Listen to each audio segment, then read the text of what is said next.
คู่索寓言，狼來了。好耐以前有一本書叫做《伊索寓言》，呢本書有好多關於狼嘅故事，當中最出名嘅當然就係狼來了。牧童放羊嘅時候覺得好悶，就諗咗個方法玩，3次大叫狼來了，戲弄村民。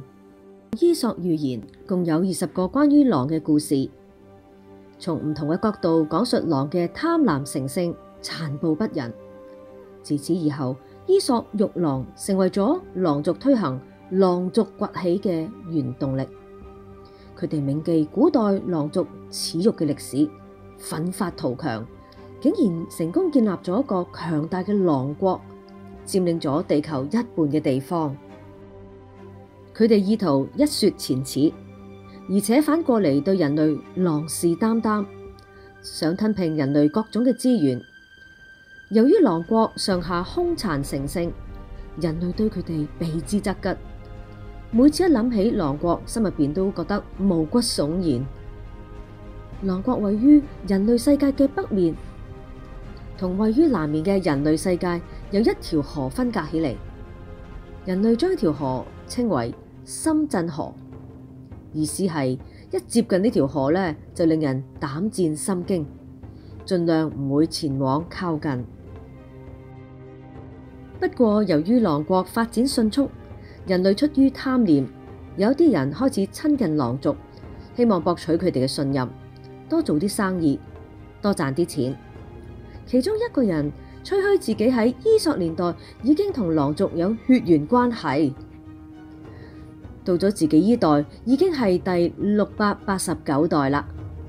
佢乾脆改自己名姓狼，印喺卡片上面嘅就係狼振東呢個名，仲鼓勵人類以佢為榜樣，改姓狼，向狼族示好，以便建構狼人命運共同體。有一次有記者訪問佢，點解你叫做振東呢？狼振東就答話：好簡單啊，狼族係我哋嘅衣食父母嘛，請客食飯叫做作東，做東道主。咁振興衣食父母叫做振東就正常不過啦。我哋要尊重衣食父母，必須禁止伊索呢啲人抹黑醜化狼族。人類嘅前途就在於支持狼族，說好狼族故事。由於狼振東成功博取狼族嘅歡心，所以狼族委任佢為駐深圳南代表。人類知道狼振東有狼族撐腰，對佢又驚又嬲。至於狼振東就變得不可一世啦，每日胸前都佩戴住狼國頒俾佢嘅大灰狼勳章，招搖過市，恨不得對每一個路過嘅人吹噓佢同狼國嘅親密關係。狼振東經常都攞住一張摺凳周圍走，見到人就話：我一張紙、一支筆、一張摺凳，你願意講，我願意聽，表現得好似好親民咁，其實就非常之擾民。加上大家都好清楚佢口不對心嘅性格，所以好遠見到佢呢都會東躲西逃，而且警告同佢話：喂，狼來了！後嚟狼振東要求人類政府將我愛狼國納入正規嘅課程，所有學生必須識得唱大海航行靠灰狼，沒有大灰狼就沒有新狼國等等嘅狼國名曲。呢個建議引起人類世界極大嘅反感，中學生選咗狼振東作為最不受歡迎嘅政治人物，但係狼振東依然四出奔走推銷呢個課程。每次去到學校演講，學生都會好不滿咁話：唉，狼來了！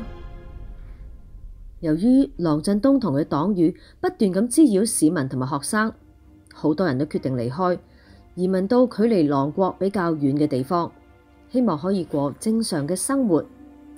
不過狼振東依然唔放過呢一啲嘅移民，竟然話移民組織向青少年灌輸不正確意識。已經移民咗嘅人見到郎振東依然咄咄逼人，不斷為郎國表忠，感到非常之氣憤。每次一讀到呢啲新聞，佢哋都會搖頭嘆息咁話：唉，郎來了！人類遲遲唔肯歸順於郎國，郎振東開始急啦，竟然建議郎國出動軍隊、街坊軍以及大殺傷力嘅武器對付人類。哼，你哋呢啲人類阻礙郎國統一人類嘅大業，今次一定要俾啲顏色你哋睇。正當郎振東喺演講當中口若懸河，講到好開心嗰時，突然間一道強光喺空中射落佢度。呢一架係由深圳河嗰邊飛過嚟嘅飛機。郎振東滿心歡喜，以為係佢朝思暮想嘅街坊軍嚟助佢一臂之力。點知飛機冇降落嘅跡象，反而喺佢上邊撒咗個大網，捉咗郎振東。然後飛機飛到深圳河嘅上邊，將郎振東撲通一聲就將人鏈網抌咗落河中心。郎振東經過咗一番嘅掙扎，鬆開咗大網，匆匆咁游到對面嘅郎國，然後就不知所蹤啦。飛機折返，降落喺深圳南一個機場，機門打開咗，走出咗3個人嚟。咦，咁面善嘅？有人認到佢哋係郎國大名鼎鼎嘅曉波、汪洋同埋全璋。佢哋同市民打個招呼，傾下偈，市民都覺得好出奇，因為佢哋來自郎國，但係個樣一啲都唔似狼，而且係活生生人嘅樣。而且點解狼會幫助人呢？狼唔係都係狼心狗肺嘅咩？呢個時候，人群之中走咗一個老太太出嚟，佢話：原來傳說係真噶。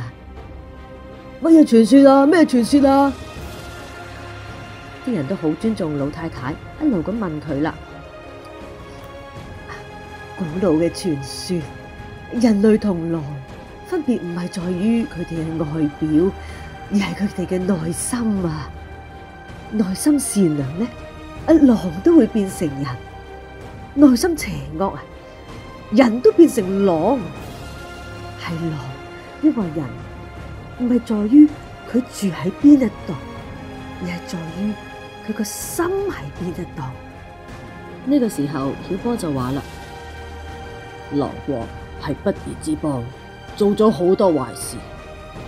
我哋因為忠於自己嘅思想，希望郎國可以變得好，所以俾郎國迫害，被逼出走啊！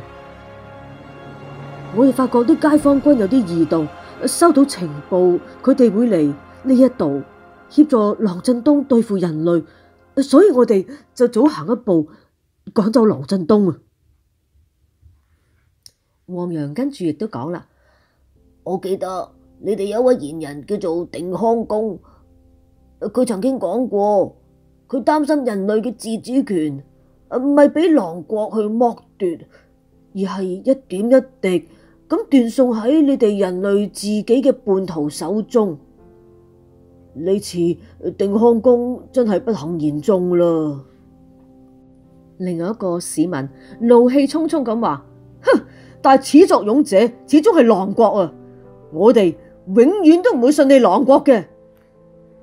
全璋就話啦：郎國的確係毫無信用，所以大家要認真捍衛自己嘅國土。唔好再俾郎國有機可乘啦！曉波、汪洋同埋全璋再同啲市民傾多一陣偈，跟住就上咗飛機離開啦。當啲市民望住飛機絕塵而去，郎振東雖然係消失咗，但係深圳河仍然喺旁邊。每個人心入邊都有佢哋自己嘅想法。喺猛烈嘅陽光中，老太太打開佢最中意嘅黃傘，好溫柔咁拖住佢嘅小孫女。小妹妹問：爸爸，梁振東係咪真係消失咗㗎？我哋以後係唔係唔使再嗌狼來了？婆婆就嘆氣咁話啦：乖孫女，狼由心生啊！今日一隻狼振東消失，聽日會唔會再有人墮落成為狼呢？以後啲人會唔會再喊狼來了呢？其實係視乎我哋有幾咁想做人。